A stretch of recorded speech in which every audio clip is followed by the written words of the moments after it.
Bismillahirrahmanirrahim. Assalamualaikum warahmatullahi wabarakatuh. Bismillah,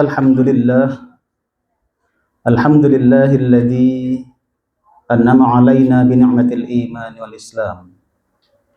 Asyhadu an la ilaha illallah wahdahu la syarika lah.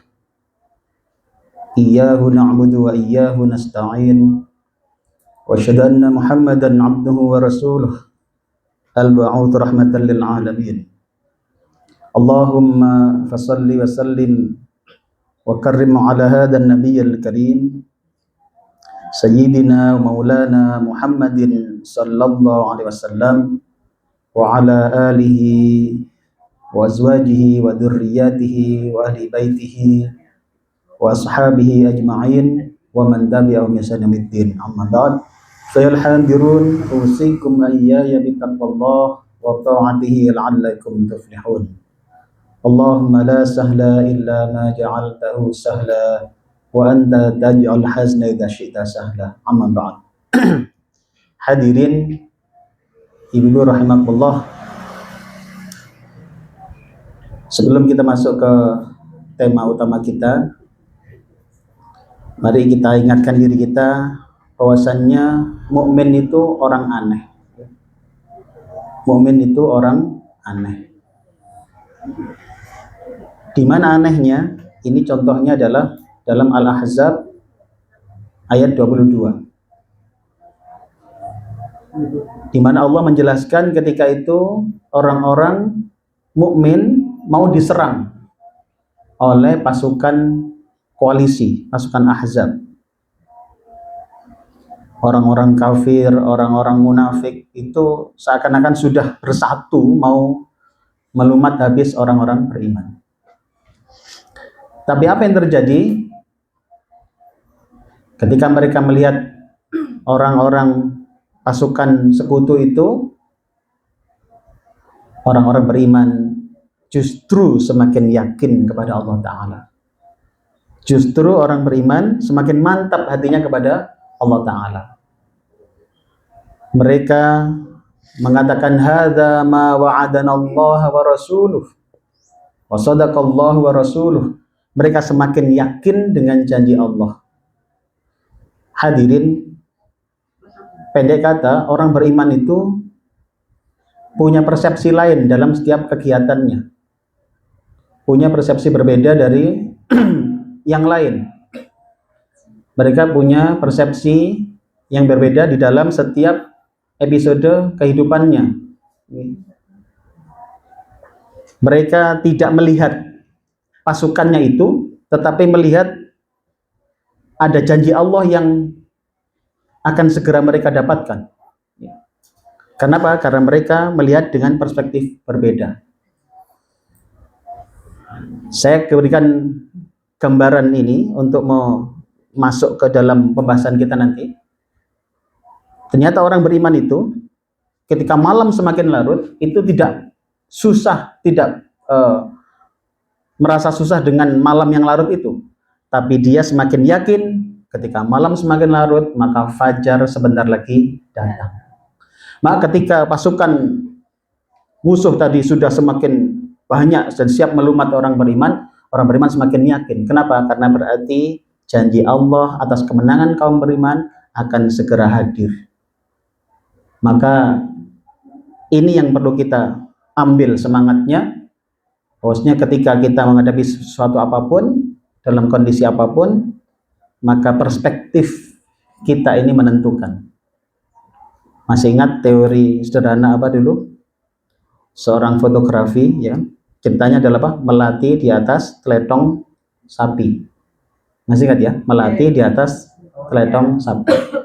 Tumbuh di atas teletong sapi. Kalau fotografer yang handal itu yang difoto apanya? Melatinya.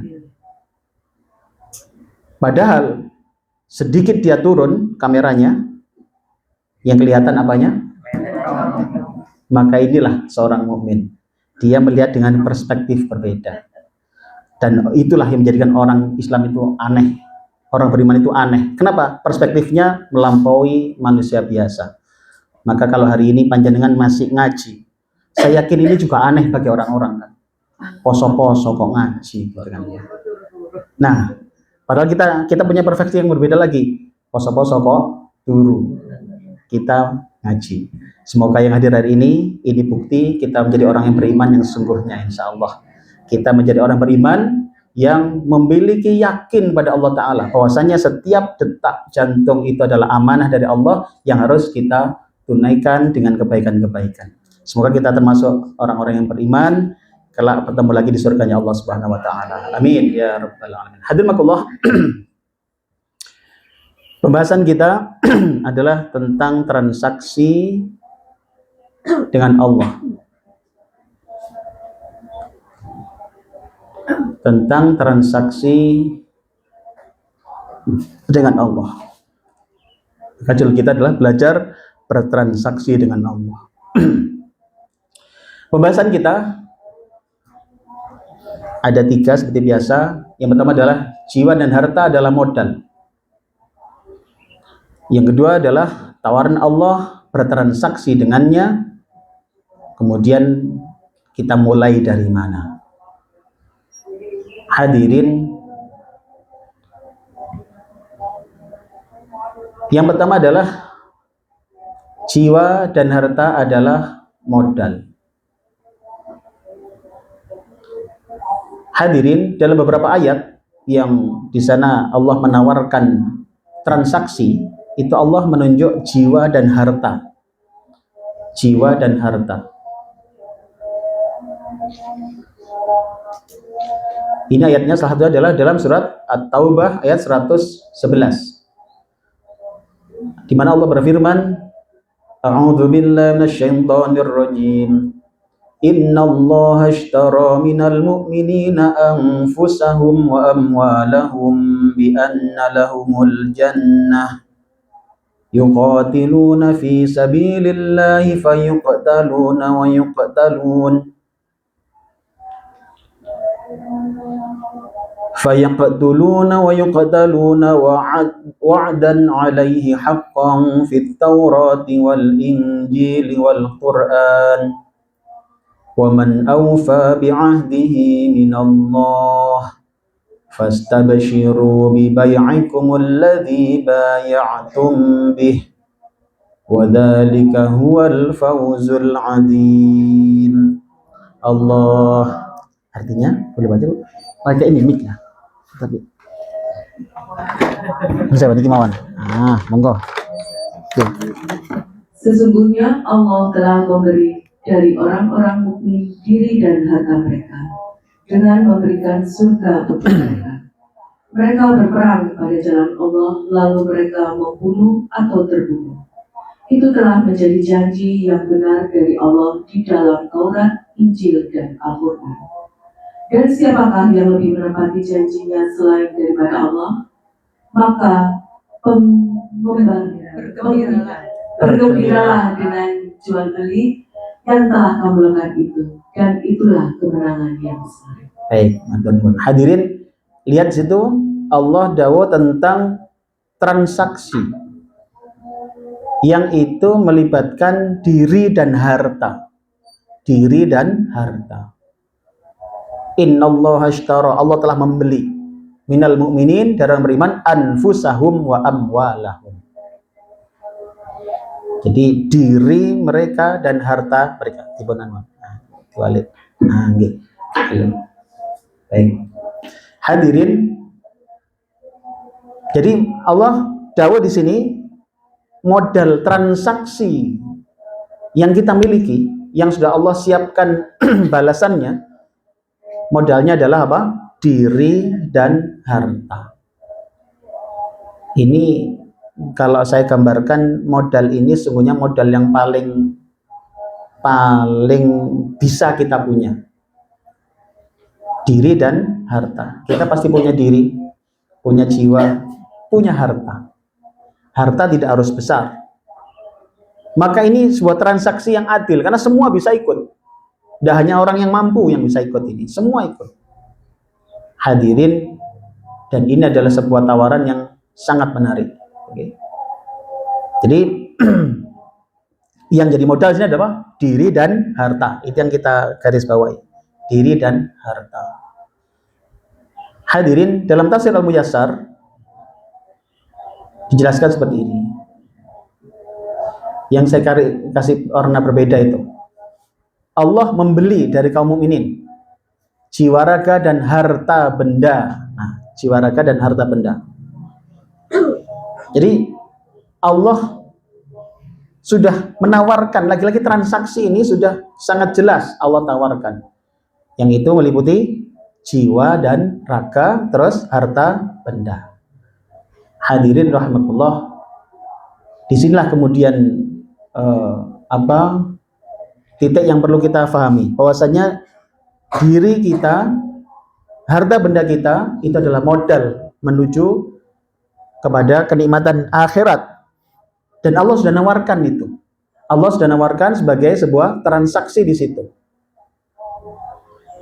Saya berikan warna berbeda di situ. Transaksi yang Allah kehendaki adalah memerangi musuh-musuhnya, meninggikan kalimatnya, dan menampakkan agamanya. Saya beri berbeda itu. Hadirin rahimakumullah,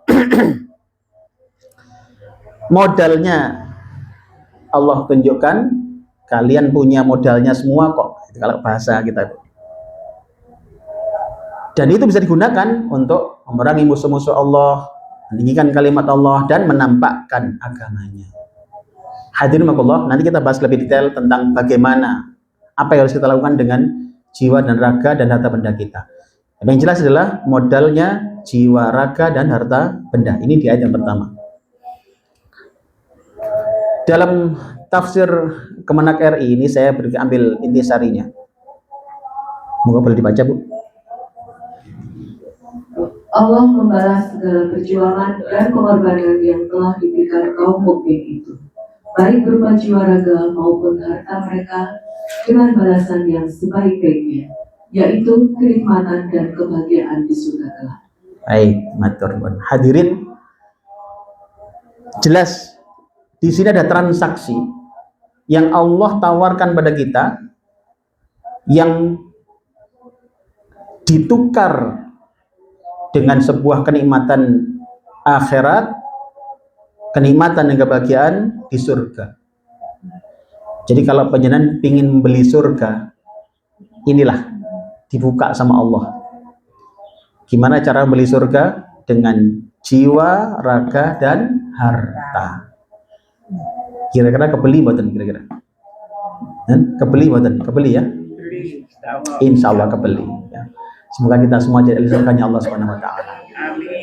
Jadi disinilah poin yang perlu kita garis bawahi, bahwasanya jiwa, raga, harta benda itu adalah modal. Hadirin, dalam tafsir Ibnu Katsir itu ada seperti ini, nasihat yang cukup penting terkait ayat ini. Moga, Bu. Tiada seorang muslim pun melainkan pada lehernya terkalungkan baiat kepada Allah yang harus ia tunaikan atau ia meninggal tidak menunaikannya. Hadirin, ini ada nasihat menjadi perhatian penting ya. Jadi seorang mukmin itu punya sebuah baiat atau janji yang jika dia tidak menunaikan, maka dia tidak hanya rugi, dia sesungguhnya melepaskan baiatnya itu. Dia meninggal tanpa menunaikannya. Baiat itu apa sih? Janji. Jadi kita ini sesungguhnya, ya Nabi, kalau saya memahami ini begini, kita itu dipaksa masuk surga. Kita itu dipaksa masuk surga. Bayangkan, kita dijanji untuk bertransaksi dengan Allah. Jadi manusia itu ada yang kemudian melaksanakan janjinya sehingga dia bertransaksi dan mendapatkan surga, ada yang dia ingkar janji sehingga dia tidak mendapatkan surga. Bayangkan, dijanji untuk melaksanakan transaksi dan dapat surga. Kayak begini gambarannya. Saya punya putra. Putra ini mau diberikan motor baru misalkan gitu. Pekerjaan dia sangat ringan sebenarnya. wis mau kora-kora tok ae wis. Tak kayak beda motor anyar, gres, cek plastikan. Wah, apa nih plastikan ini? Nggak ada motor plastikan. Spion. Bayangkan, dia hanya cukup kora-kora mawon pun, kora-kora tok wis. Tapi diberikan segede. Saya hanya memberi gambaran betapa mudahnya. Nah, sudah mudah ditambah dipaksa. Dipaksa untuk dia melakukan yang mudah tadi itu loh. Ya napa kebayang mboten yen? Kebayang. Gampang dipaksa. Nek dipaksa angel lah karuan nggih. Pantes dipaksa sing angel kan karuan. Dipaksa sing gampang iki napa sih? Enak mboten dipaksa sing gampang niku. Enak banget. Dipaksa ngentekno daharan. Enak toh? Dipaksa ngentekno duit, gampang toh? Gampang banget gitu. Enggak. Lho niku saya pernah kasih gambaran itu kan. Kalau bayangkan jenengan terus Bapak Ara ini dapat hidayah tiba-tiba gitu. Dapat hidayah. Beliau menganggap maringi blonjo niku tidak sebagai beban tapi sebagai sedekah. Yen pirsa mboten apa bedanya maringi blonjo sebagai beban atau sedekah? Pirsa mboten? Kalau beban itu logikanya napa menyedikitkan beban. Jadi jenengan sangat ngecek mangke teng bapaknya Rara sangat cek.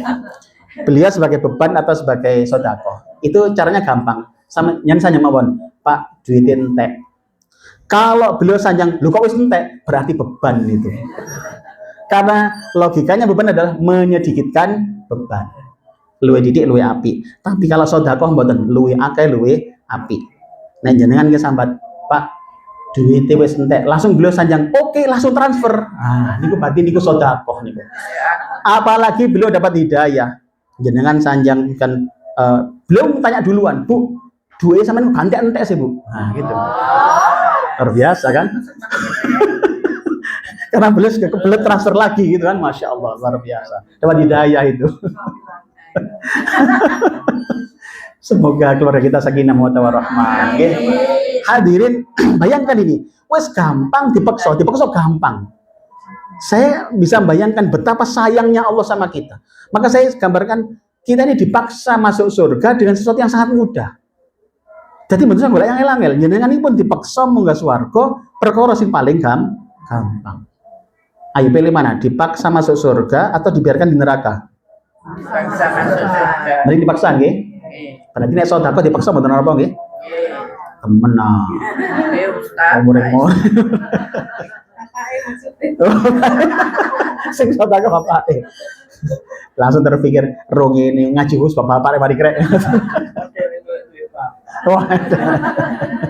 Ya Allah. Hadirin Allah. Nah, maka di situ lagi. Jadi kita ini diparingi sing murah, gampang bisa semua melakukan. Jadi tidak terlalu sulit sebenarnya. Padahal oleh-olehane sangat hebat. Hadirin Allah, saya tidak sedang meremehkan pengorbanan itu biasa, tidak. Pengorbanan itu ringan, tidak. Tapi akan terasa ringan ketika oleh-olehan itu besar. 1 juta itu besar apa kecil sih? Besar. Dan? Kecil.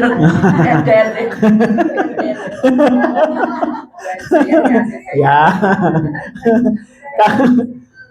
Satu sekarang tergantung.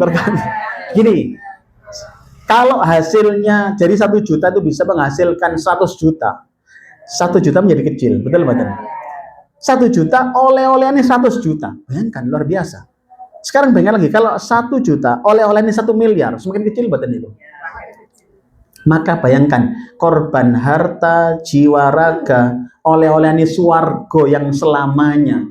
Rasanya kayak aneh, nggak terlalu berat kalau kita melihat oleh-oleh. Baik, kita lanjutkan dulu.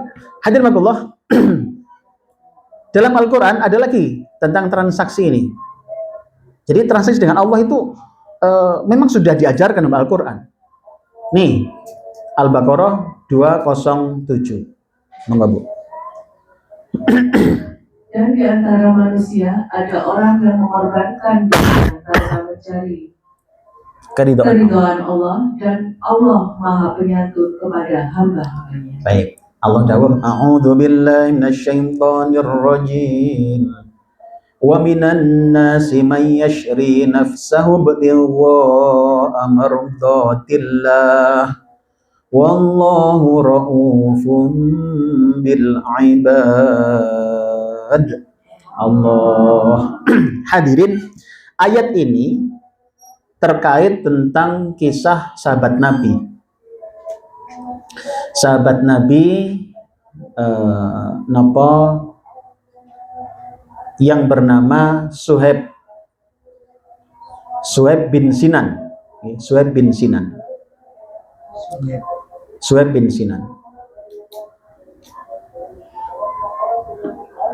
Nih, Suhaib bin Sinan. Saat berhijrah, apa yang terjadi dengan Suhaib bin Sinan ini? Ceritanya, beliau ini mau mengikuti hijrah Nabi. Beliau orang yang non Arab, beliau orang non Arab, beliau orang Rum, orang Romawi. Beliau kemudian masuk Islam dan mau berhijrah bersama Nabi, mengikuti Nabi ke Madinah. Beliau semula di Mekah. Nah, kisah ini adalah ketika beliau berangkat membawa barang perbekalan dan harta benda beliau itu dicegat sama orang-orang kafir Quraisy, dicegat. Beliau dikejar, kemudian dicegat, ditangkap sama orang-orang kafir Quraisy. Kemudian mereka bahasanya itu memberi tawaran yang nggak mudah. Jadi, wahai Suhaib, engkau dulu datang nggak bawa apa-apa ke kota Mekah. Setelah sekarang kaya, kamu sekarang mau mengikuti Muhammad dengan kekayaanmu. Nah, kira-kira kan? Kira-kira begitu bahasanya. Maka kemudian tawarannya menjadi tidak mudah. Kamu mengikuti Muhammad, kamu balik ke kota Mekah, kamu bawa harta bendamu, atau kamu mengikuti Muhammad ke kota Madinah, tapi harta bendamu harus ditinggalkan di kota Mekah. Mungkin kalau bahasanya kan pilih mana? Harta atau nyawa? Kan bayangkan coba, itu pilihan nggak mudah loh. Saya kan contohkan, bayangkan kalau bapaknya anak-anak kemudian sama jenengan pas berdua jalan-jalan, alun-alun, ada yang nyegat ternyata, Pak, pilih mana? Serahkan dompetmu atau istrimu?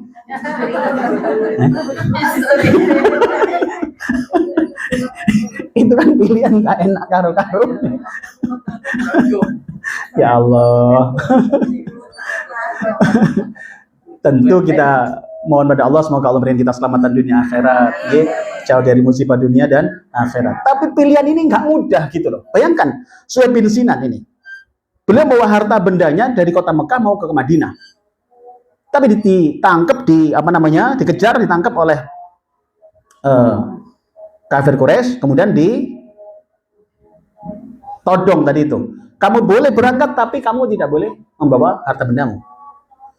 Dan apa yang terjadi dengan keputusan sahabat Suhaib ini? Beliau kemudian menyerahkan semua harta bendanya, kecuali hanya seekor tunggangan ini, unta. Berangkatlah beliau ke kota Madinah. Dan apa yang terjadi? Kemudian sampai di kota Madinah, Rasulullah kemudian menghibur beliau, sungguh engkau beruntung dengan transaksimu, wahai Suhaib. Engkau beruntung dengan transaksimu. Hadirin, maka quote-nya ini, beliau memilih merelakan seluruh hartanya demi bisa mengikuti hijrah Nabi. Hadirin, kadang transaksi dalam hidup kita itu perlu kita renungkan. Kita sedang bertransaksi dengan siapa sebenarnya?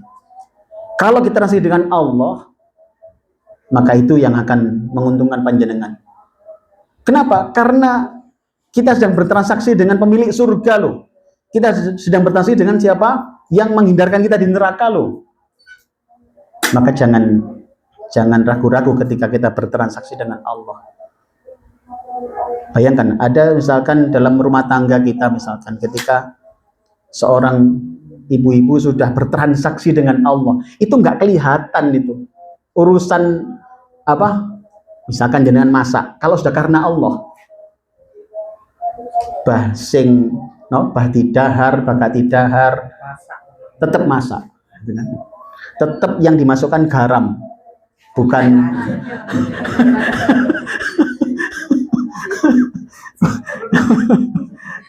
artinya tetap baik. Kenapa? Jenengan berharap dari Allah, enggak dengan manusia. Suhaib bin Sinan merelakan semuanya asalkan tetap bisa mengikuti hijrah Nabi. Maka disinilah seorang beriman harusnya bertransaksi. Jenengan repot apapun, kalau kemudian itu sudah karena Allah, itu sudah berbeda. Hadir makullah, ini gambarannya. Hatinya tertaut dengan Allah saja, tiada peduli dengan yang di hadapannya. Hadirin, puasa misalkan, ini kan sebagai sebuah ujian dari Allah. Kalau kita memahami betapa hebatnya pahala puasa, betapa hebatnya anugerah yang Allah berikan kalau kita mau berpuasa, itu puasa menjadi tidak terlalu berat. Jangan perlu pirsa, mungkin sudah pernah kita diskusikan dulu ya, kenapa kita butuh Ramadan. Masih ingat? Dan? Atau masih lupa? Oh sudah. Ya Allah, astagfirullah. Baik, saya refresh sedikit. Ini biar kita mantap bertransaksi dengan Allah. Begini, kita butuh Ramadan, hadirin. Kita butuh Ramadan.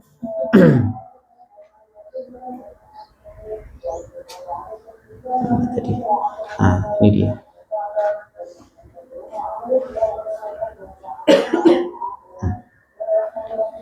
Nah, ini kelihatan. Belum. Hadirin, kita ini butuh Ramadan, okay? Kita butuh Ramadan. Alasannya paling tidak, kata kuncinya adalah dosa. Kita butuh Ramadan itu, kata kuncinya adalah dosa. Saya non sewu, jenengan butuh Ramadan betul sih? Butuh apa nih? Hairan nih. Nah, kata kuncinya adalah dosa. Ya, dosa. Kita butuh dapat ampunan dosa. Karena nyaris tidak ada di antara kita yang tidak berdosa. Hanya skalanya aja beda. Mungkin skala rumahan atau skala pabrikan. Beda skala saja. Hadirin, kita butuh Ramadan. Kata kuncinya adalah dosa tadi. Begini ceritanya, kita butuh Ramadan karena kita butuh ampunan dari dosa. Nah, yang kalian perlu tahu, dosa itu ternyata dampaknya itu di dunia dan di akhirat. Dosa itu mengundang kesempitan hidup. Dosa itu mengundang kesempitan hidup. Apa? Saya ulang sedikit, ini yang ikut ngaji tadi pagi tahu lagi ya, tahu lagi. Jadi ngaji yang pagi itu sudah mulai jalan. Tapi ada yang komentar, Ustadz ngaji ini kok winjing sih jam gangsal, ngoten kan nggih. Niku jek dereng adus Ustadz, jare ngoten. Nggih, kalau sampaikan memang ngaji jam 5 itu khusus mereka yang sudah cantik tanpa mandi. Sudah mandi, makanya boleh ikutin. Hadirin rahimakumullah, dosa mengundang kesempitan hidup. Kita butuh Ramadan. Karena kalau tidak, dosa-dosa ini mengundang kesempitan hidup. Maka tidak kaget, urip koyo ruwet. Betul ruwet toh, RWT kuadrat. Ruwet-ruwet. Kok bisa seperti itu? Jangan-jangan ada dosa belum terampuni. Maka kita butuh Ramadan. Karena Ramadan itu proses pembersihan dosa loh. Kesempatan kita itu. Hadirin, yang kedua, alasan kedua kita butuh Ramadan karena ini ayatnya di suatu hal 124 nggih. Yang kedua, ini singkat-singkat karena ini singkat saya sudah pernah kita bahas nggih, tapi ini refresh saja. Yang kedua adalah dosa mengundang musibah. Loh. Di mana ayatnya? Asy-Syura ayat 30. Loh. Jadi dosa itu mengundang musibah. Loh, kalau dosa ini numpuk, nggak ada ampunan Allah, terus piye? Musibah ini, waduh. Bayangkan, pernah ngerasa nggak orang musibah bertubi-tubi? Anake kait waras ganti bapake, bapake kaya waras ganti wong tuane mari beres ganti moro tua pun beres, ternyata pekerjaane terus begitu, koyo ono masalah terus gak mari-mari. Jangan-jangan ada dosa yang belum terampunkan di situ, karena dosa mengundang musibah. Jadi yang pertama tadi, dosa mengundang kesempitan hidup. Di mana tadi ayatnya? Surat Toha ayat 124. Dereng tadi wow, dereng. 10 dhewe enggak apa-apa lah wis. 124. Oke. Masya Allah. Oke. 124. Jadi dosa itu mengundang kesempitan hidup. Dalilnya apa? Surat Toha ayat 124. Nah, yang kedua, dosa mengundang musibah. Gimana dalilnya? Surat Asy-Syura ayat 30. Tuh. Hati-hati hadirin dengan dosa-dosa kita. Kita butuh Ramadan, ngoten lho. Tobat kita mungkin sudah bolak-balik, tapi belum tentu loh. Nah, Ramadan beda. Kenapa? Allah yang ngundang, kan beda. Kita yang butuh atau Allah yang ngundang? Ayo, kan beda rasanya. Jenengan ke perusahaan misalkan ngelamar pekerjaan, misalkan perusahaannya benar butuh, kemungkinannya lebih kecil dibanding perusahaan pas butuh. Jadi dibutuhkan direktur utama, karena direktur utama yang lama ngadat ngambek. Oh itu karena butuh. Ini Allah membuka pintunya, nawarkan pada kita, ayo Ramadan begitu. Maka luar biasa hadirin, mumpung Ramadan. Yang ketiga, dosa itu menjadi sumber siksa neraka. Nih ayatnya, An-Nisa ayat 14.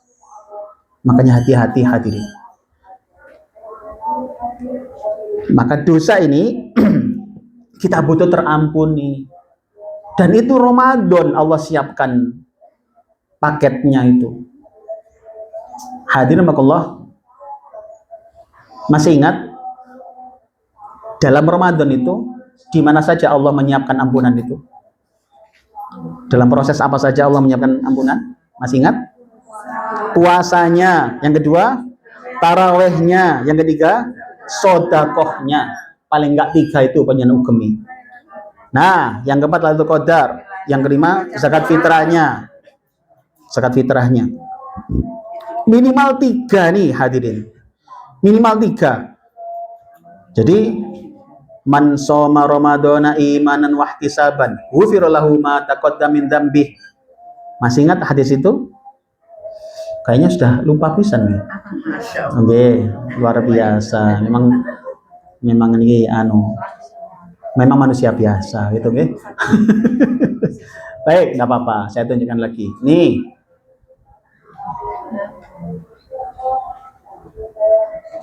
Ini, yang pertama adalah puasanya. Hadisnya nih.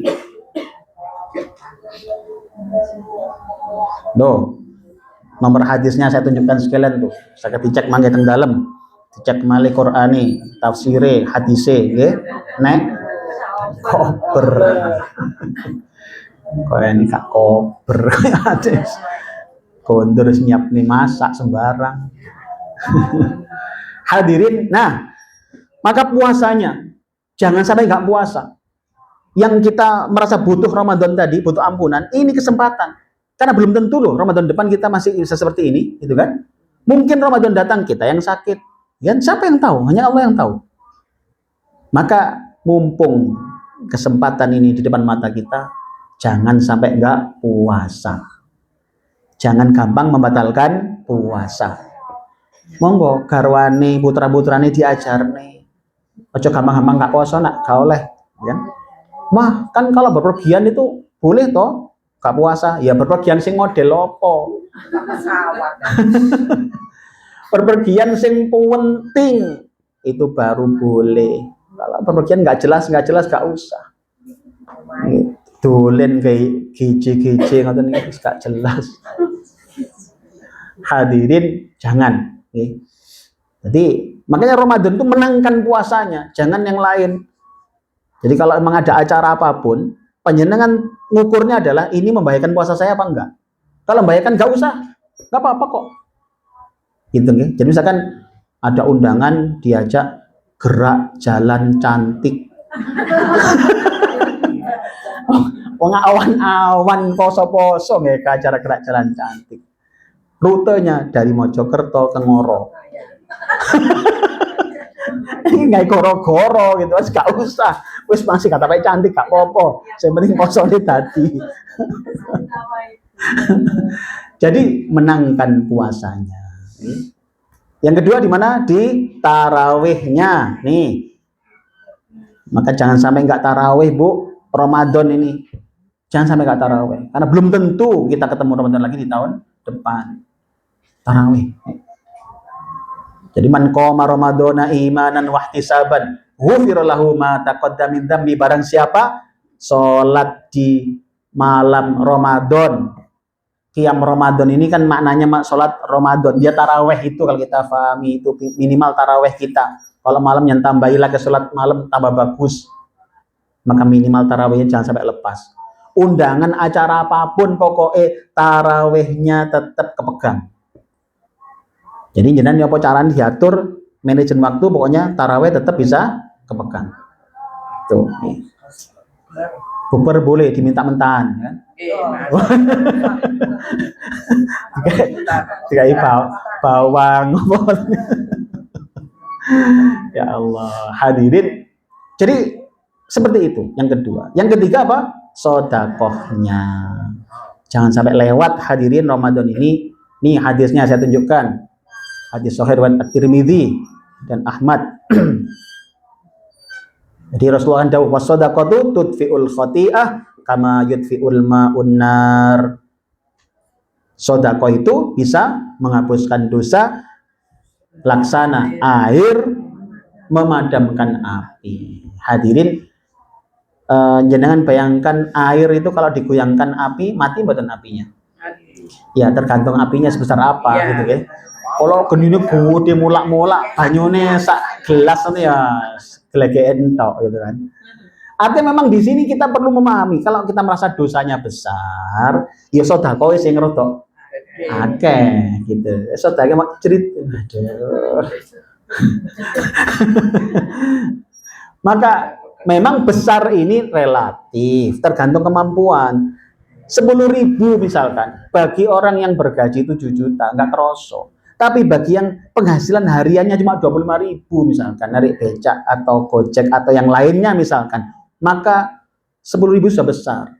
Maka besar di sini memang tidak angka nominalnya, tapi bagaimana dia sungguh-sungguh untuk bersedekah, dan insya Allah itu menjadi penghapus dosanya. Maka mau Ramadan, jadi 3 tadi paling boten, jangan sampai enggak puasa, jangan sampai enggak tarawih, jangan sampai enggak sedekah. Yang lainnya itu tambahan panjenengan. Jadi kan memang diantaranya yang keempat kan apa? Lailatul Qadar. Itu kan masih nanti. Pokoknya harian ini jalan terus. Zakat fitri juga itu kan masih nanti. Sekarang ini pokoknya terus jaga itu pokoknya. Itu bagian dari nambah pahalanya. Tapi yang ampunan dosa di 3 ini hadisnya. Jadi apakah baca Quran bisa menghapuskan dosa? Kalau dalilnya adalah innal hasanat yudhibunas sayyiat, setiap kebaikan itu bisa menghapuskan keburukan. Itu bisa masuk. Cuma yang dijanjikan ampunan jelas clear, ceto welo-welo apa namanya? 3 ini. Puasanya, tarawihnya, sedekahnya. Yang lain yang tambah-tambahin. Gitu kan? Masih ingat kajian kita yang sebelum Ramadan apa? Puasa itu adalah untuk Allah. Nah jenengan weweh teng tonggo mawon kudu mantes-mantes nih. Iya ta? Weleh enten. Wis eling kan iku napa? Seko. Ana kecoa. Ben eling ngoten nggih. Maka dipantes-pantes nih. Mosok poso kok campur ngrasani gak pantes, kan? Mosok poso kok campur nyeneni bojo gak pantes, kan? Gak pantes. Tahan dulu kalau mau marah nanti intin terawih. Ya tentu janganlah. Maafkan saja. Gitu ya? Masih ingat toh menjadi manusia istimewa. Baik, kita lanjutkan. Jadi Ramadan ini kesempatan gitu ya. Maka cara pandang kita atas Ramadan itu beda. Kalau kita paham seperti ini, pasti akan beda rasanya. Maka ketika kita terpaut pada janji Allah, Allah janji memberikan ampunan, Allah janji memberikan surga, itu pengorbanan menjadi tidak terlalu berat. Nih, pengorbanan menjadi ringan saat kita tahu besarnya balasan Allah. Sehingga payahnya jenengan, lapar dahaganya itu menjadi tidak terlalu berat. Kenapa? Ingat yang Allah janjikan. Apa jenengan keeman? Allah sudah menjanjikan ampunan yang itu menjadikan apa? Hidup yang sempit jadi lapang. Allah wong pirang dino ae kok dilakoni ae wis dikuat-kuat nih. Lah ngaten sih. Kok pirang dino, pirang jam kan puasa itu kan hanya pirang jam kan. Hanya besok ngulang lagi ngoten mawon toh.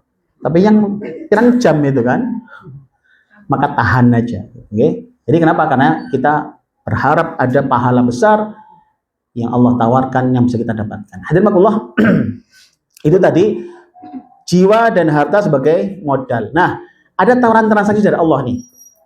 Tawaran transaksi dari Allah. Ini dalam surat As-Saff ayat 10. Allah berfirman, A'udzu billahi minasyaitonir rajim. Ya ayyuhalladzina amanu hal adullukum ala tijaratin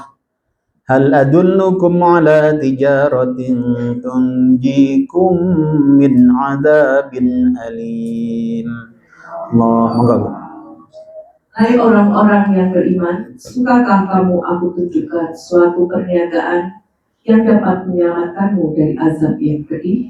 Baik, hadirin, Allah ngasih tawaran, wahai orang beriman, maukah kamu aku tunjukkan sebuah perniagaan, sebuah transaksi? Nah, bayangkan coba, Allah nawari langsung nih.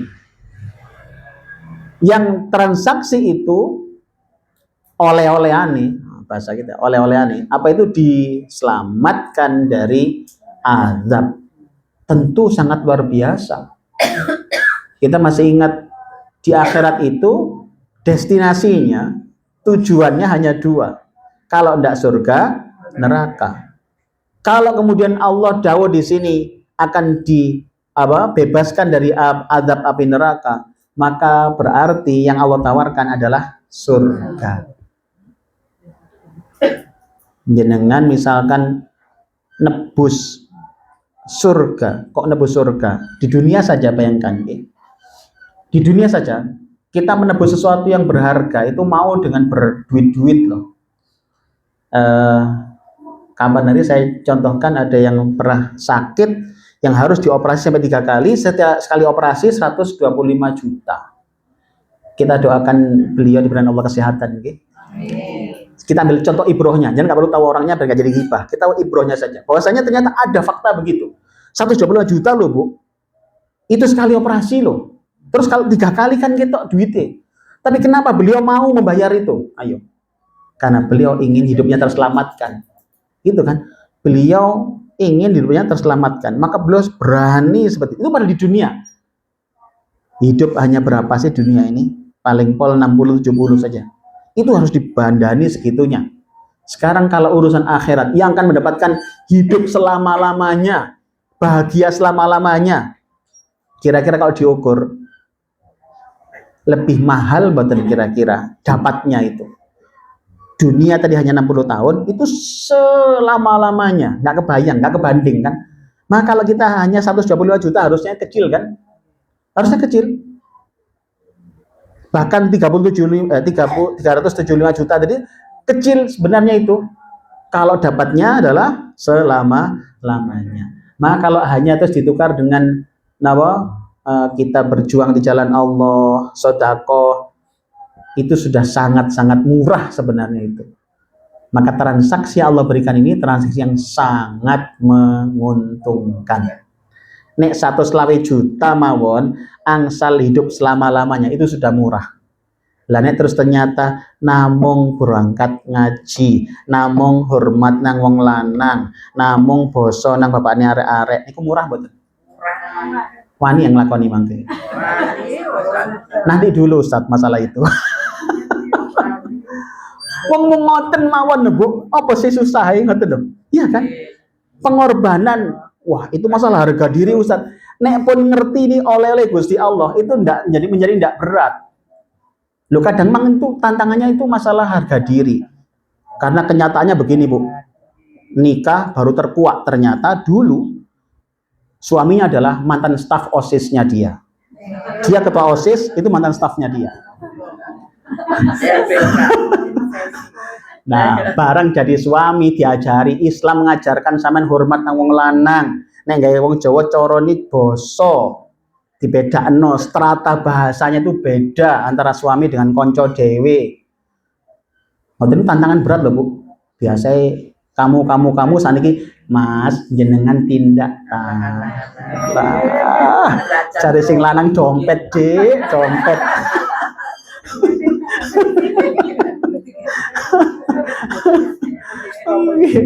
Kita kadang-kadang nggak bisa membedakan gitu loh masalahnya gitu nggih. Antara bolo dewe, konco dewor, ambek bojo nun sewu.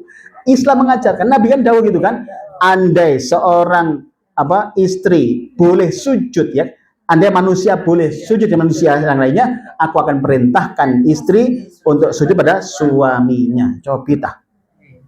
Sujud saya. Loh, ya? Masya Allah. Sujud sendirian. Maksudnya bukan di depan beliau, ya Allah. Semoga Allah memudahkan beliau mendapatkan surganya Allah Ta'ala. Hadir wakullah. Ini kenapa menjadi berat? Karena kadang-kadang, nah ini kok kita belum tahu pahala di sisi Allah Ta'ala. Maka akan lebih mudah kalau kita tahu betapa transaksi Allah tawarkan pada kita dan mendapatkan pembebasan dari api neraka. Hadirin, kita lanjutkan. Nah, dalam tafsir Al-Mukhtasar itu begini. Monggo Bu baca. Wahai orang-orang yang beriman kepada Allah dan menjalankan apa yang disyariatkan bagi mereka, maukah kalian aku tuntun dan aku tunjukkan kepada suatu perniagaan yang menguntungkan, yang menyelamatkan kalian dari siksa yang menyakitkan. Baik, hadirin, ini sebuah lagi-lagi tawaran yang sangat luar biasa. Kalau tadi bahasa saya, 120 juta mawon untuk sekedar menyelamatkan dari kematian di dunia yang sesaat, itu dibayar. Apalagi kalau menyelamatkan dari siksa neraka, 120 juta itu seakan tidak ada harganya. Ini lebih murah lagi, bayangkan. Dengan tidak harus ada angka-angka seperti itu, tapi kesungguhan kita untuk melakukan transaksi ini. Apa yang Allah kehendaki transaksinya? Lihat nih ayat setelahnya, ayat 11 surat As-Saff. Yakni dengan jiwa dan harta kalian. Allah dawuh ini, A'udzu billahi minasyaitonir rajim. Tu'minuna billahi wa rasulihi wa tujahiduna fi sabilillahi bi amwalikum wa anfusikum. Dzalikum khairul lakum in kuntum ta'lamun. Allah.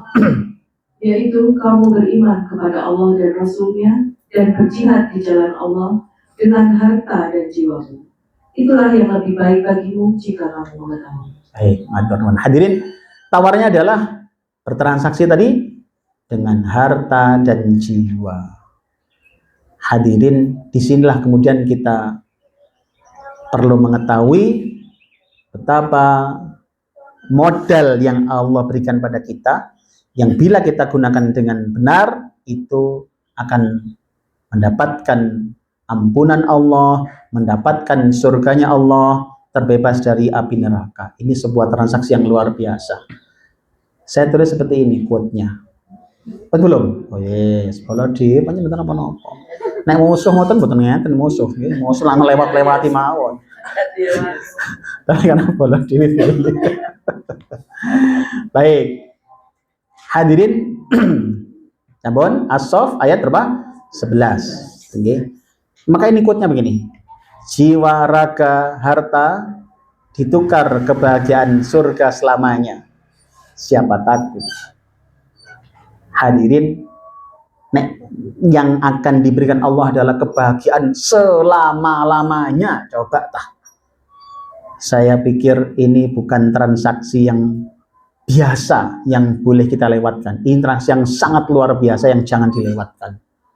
Maka siapkan jiwa, raga, dan harta kita untuk ditukar dengan kebahagiaan dunia dan akhirat selama-lamanya.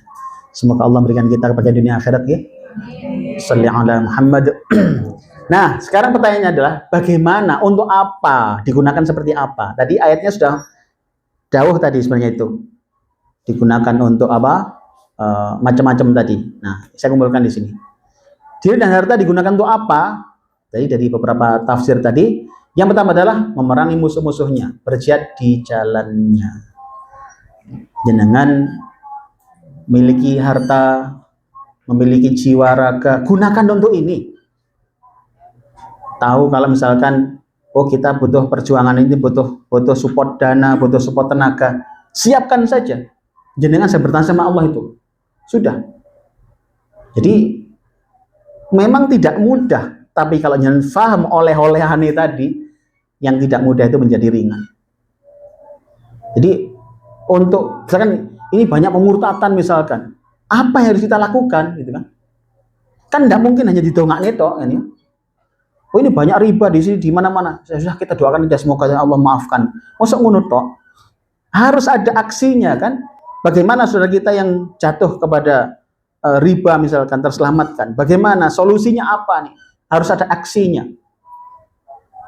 Saya pernah membahas sendiri ya tentang apa orang-orang yang beruntung dalam Al-Quran itu. Mungkin kita pernah bahas itu, yaitu adalah Allah Daud di surat Al-Imran ayat berapa itu? 103 ya. Wal takum minkum ummatun yad'una ilal khair, kan? Ta'muruna bil ma'ruf wa tanhauna 'anil munkar.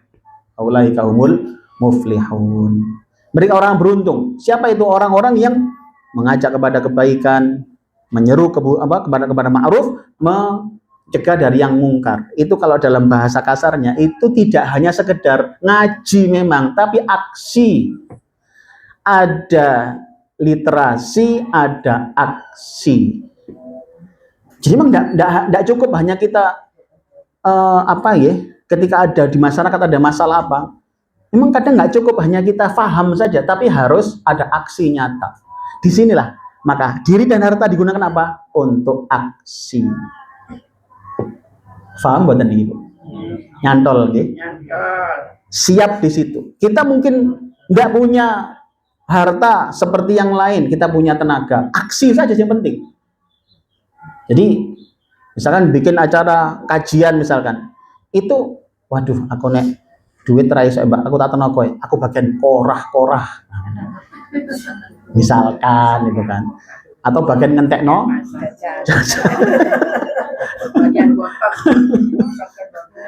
Bagian bontot. Itu kan artinya kan perjuangan ini semua bertransisi dengan Allah kok. Tidak usah khawatir karena yang nilai bukan manusia tapi langsung dengan Allah. Jadi Allah lagi meninggikan kalimatnya tadi ya, di ayat tadi. Jadi bagaimana agar Islam semakin moncer, semakin banyak yang tahu kebenaran Islam ini. Kita butuh media, maka ada yang kemudian sampai di briefing berkali-kali untuk urusan ngambil video. Wah itu butuh perenungan loh. Ya apa nih sih dipetek kira-kira gitu. Enggak apa-apa. Ini perjuangan gitu kan. Bayangkan coba. Jadi Masya Allah. Lah kalau ini kemudian semakin banyak yang tahu kan jadi amal jariah gitu. Luar biasa itu. Mungkin kita pada saatnya sudah tidak kelihatan di muka bumi ini gitu ya. Tapi akan banyak yang masih bisa melihat apa tayangan itu, dan semoga itu menjadi bagian dari amal jariah kita semuanya gitu kan. Maka disitulah harta dan diri kita digunakan apa ya, digunakan seperti itu. Mau digunakan apa yang lain, kalau mau transaksi ya begitu tuh dengan Allah ya. Ada lagi menampakkan agamanya, ini saya sendirikan karena sesuai dengan tafsiran tadi itu. agar semakin nyata kebenaran Islam itu bagaimana. Jadi memang kadang-kadang kita ini disitulah yang butuh effort lebih, ya. Bagaimana butuh tenaga, butuh dana, itu harus disupport yang maksimal, ya. Kemudian ada lagi komitmen dengan ketaatan kepadanya. Hadirin wakullah, secara umum ada di bagian akhir ini. Itu adalah komitmen dan ketaatan kepada Allah. Jangan punya harta, jangan sampai nggak dikeluarkan zakatnya yang wajib kan. Yang kedua, jangan sampai nggak disedekahkan. Kalau meninggal sewaktu-waktu itu dihitung hutang loh. Kalau belum berzakat itu, zakatkan. Jangan masih belum berzakat mal, selesaikan Bu. Kalau itu masih nyantol jadi hutang di akhirat, susah bayarnya itu. Jadi maka selesaikan. Ingat ya, sahabat Nabi kan pernah bertanya, ya Rasulullah, kalau saya ini sholat, ibadah yang bagus, berjuang jalan Allah, apakah saya masuk surga? Nabi jawab apa? Ya, asalkan kamu tidak punya hutang. Tuh. Makanya nun sewu Bu, para penghutang-penghutang. Ini karena pulau Dewi alon-alon muni ini gitu. Para penghutang-penghutang sekalian yang dirahmati Allah. Segera sauri, segera bayar hutangnya. Kita doakan semoga yang punya hutang, semoga Allah mudahkan mengembalikan hutangnya, ya. Dan tidak perlu hutang lagi, gitu kan? Semoga rezekinya melimpah, tidak perlu hutang lagi. Amin ya Rabbal alamin. Apa susahnya bagi Allah? Allah menggerakkan langit dan bumi, mudah sekali kok. Allah menggerakkan matahari, gitu kan? Menggerakkan benda-benda langit, mudah sekali. Apa susahnya kalau kemudian mendatangkan customer ke tempat kita, ya kan? Mendatangkan tiba-tiba setelah tahu tayangan iklan langsung merasa, waduh, iki solusi nih. Ketika sahur mepet, maka solusinya kelotok.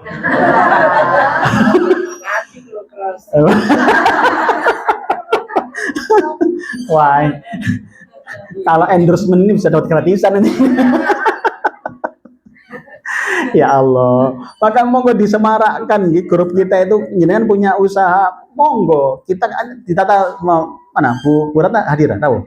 Oh nggih, kan sampun ditata begitu nggih. Jadi bagaimana lalu lintasnya gitu nggih, sehingga kemudian tidak jadi pasar dadaan gitu nggih. Tapi juga tetap tidak kehilangan momentum bisa kita saling berbagi gitu nggih, insyaallah. Baik. Kita doakan para pengurusnya kajian kita ini, semoga Allah memberikan keberkahan hidupnya. Pun ruwet nonton jenengan gitu. Yang lain istirahat, belum nggak istirahat itu masih mikir ya apa caranya ngoten. Ya alhamdulillah. Program terdekat jangan lupa, insyaallah kita mau itikaf bareng-bareng di Namira insyaallah.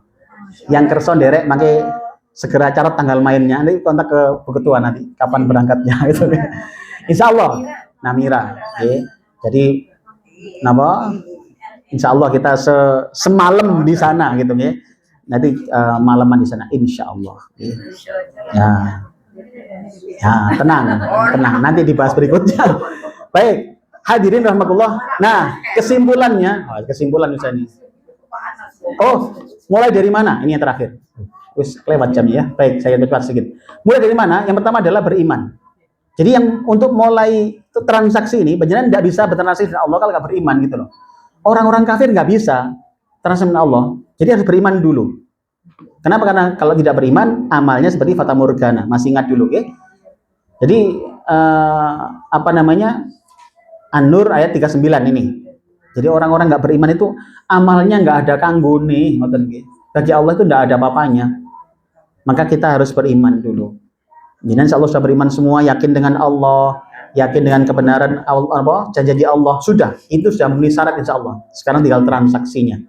Langkah kedua adalah pelajari Al-Quran, kemudian amalkan. Ini dalam Al-Quran itu ada namanya transaksi yang tidak pernah merugi. Itu ada 3, yaitu membaca Al-Quran, mendirikan sholat, dan menafkahkan sebagian rizki di jalan Allah. Ini transaksi nggak pernah merugi, Bu. Jangan baca Quran, fahami isinya, amalkan. Jangan ibadah sholatnya beres, ibadah wajibnya beres. Itu cara kita bertransaksi dengan Allah yang benar. Kemudian nafkahkan harta kita di jalan Allah. Tadi, harta, benda, dan jiwa. Itu kan juga dinafkahkan di jalan Allah. Bagaimana kita bisa, tenaga kita ini digunakan untuk dalam perjuangan. Pikiran kita digunakan dalam perjuangan. menahan ngantuk demi memikirkan sebuah perjuangan. Luar biasa itu. Itulah transaksi dengan Allah. Jangan sabar di rumah dengan kekurangan suami, itu transaksi dengan Allah. Niatkannya dengan Allah saja sudah. Nggak hanya kepingin agar pernikahan bisa langgeng. Nggak, itu masih terlalu duniawi. Dengan Allah saja transaksinya dengan sudah. Mau seperti apa yang kita harapkan adalah balasan dari Allah. Masih ingat kemarin kalau sabar dan kekurangan suami dapat pahala apa? Laksana pahalanya Siti Asia, istri Raja Fir'aun. Gitu kan? Masih ingat dong? Nah, maka kalau digodoh sama bapaknya arek sing sabar nggih Bu. Bapaknya arek kalau misalkan godong gitu, godong pamitan mancing tapi bawa koper, sing sabar gitu. Wis datang marah-marah gitu, sabar. Oh pancen raja Fir'aun gitu.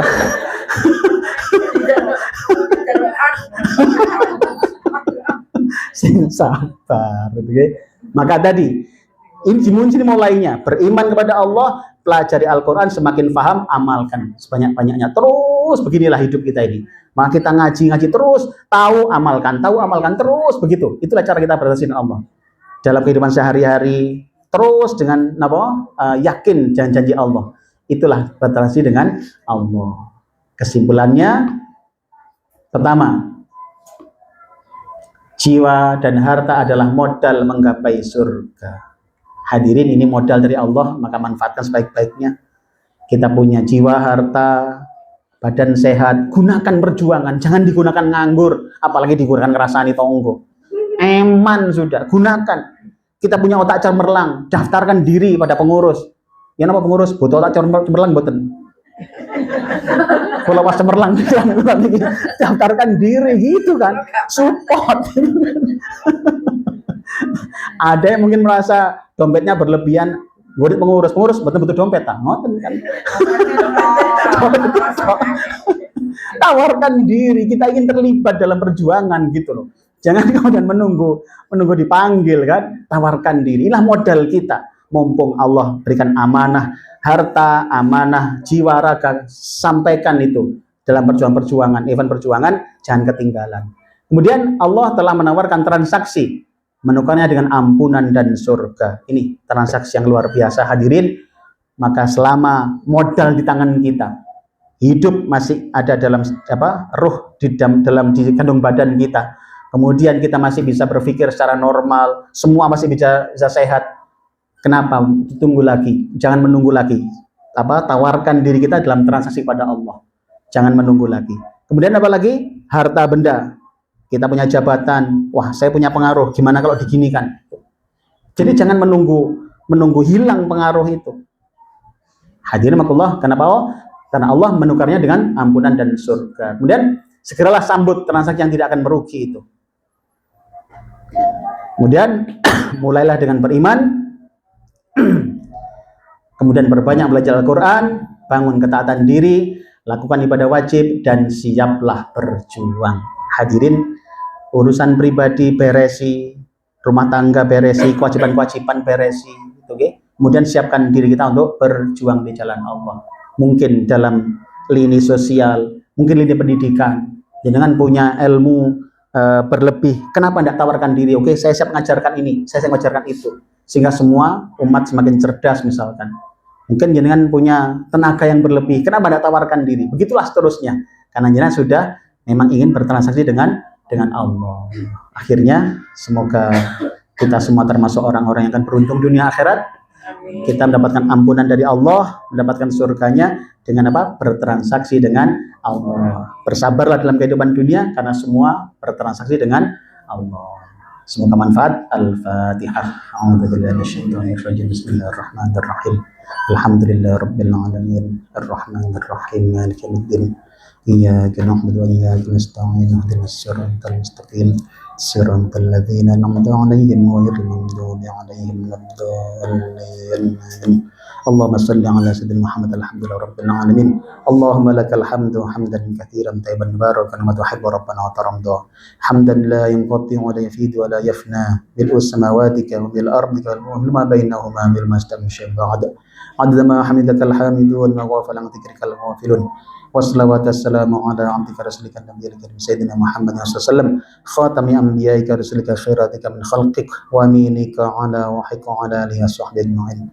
Allahumma la tada' lana hadha dhanban illa ghafartah wa la hamman illa farajtah wa la 'aiban illa satartah wa la daynan illa qadaitah wa la dhallan illa hadaitah wa la maridan illa syafaitah wa la mautan illa rahimtah wa la mujahidan fi sabilillah illa nasartah wa la hajatan min hawajidin wal akhirah illa qadaitah hasartaha ya rabbal alamin. Allahumma ighfir lana dhunubana wa liwalidina warhamhum rabbana shighara. Allahumma innaka 'afuwun karim tuhibbul 'afwa fa'fu 'anna. Allahumma innaka 'afuwun karim tuhibbul 'afwa fa'fu 'anna. Allahumma innaka 'afuwun karim tuhibbul 'afwa fa'fu 'anna. Allahumma innaka 'afuwun karim tuhibbul 'afwa fa'fu 'anna ya karim. Allahumma rabbana hab lana min azwajina dhurriyyatina qurrata a'yun waj'alna muttaqina imama. Rabbana atina fid dunya hasanah wa fil akhirati hasanah wa qina adzabannar wa adkhilna jannata ma'al abrar ya aziz ya ghaffar ya rabbal alamin. Wa sallallahu ala Muhammad walhamdulillahi rabbil alamin. Khususnya saudara kita di Palestina, semoga Allah menangkan atas musuh-musuhnya. Al-Fatihah. A'udzubillahi minasyaitonir rajim. Bismillahirrahmanirrahim. Alhamdulillahi rabbil alamin. Arrahmanir rahim. Maliki yaumiddin. Iyyaka na'budu wa iyyaka nasta'in. Ihdinas siratal mustaqim. Siratal ladzina an'amta 'alaihim ghairil maghdubi 'alaihim waladdallin. Hadirin, demikian kajian kita hari ini. Jika ada kebaikan semua dari Allah, jika ada kekurangan mohon dimaklumi dan dimaafkan. Insya Allah kita ketemu lagi di Kamis depan. Yang akan ngaji Ahkamun Nisa setiap pagi jam 5 sampai jam 6. Jadi tadi sudah dimulai, alhamdulillah tadi sudah cukup banyak yang hadir. Kita siapkan sampai kapasitas sampai maksimal mungkin sampai 80 orang masih cukup. Jadi nanti akan monggo.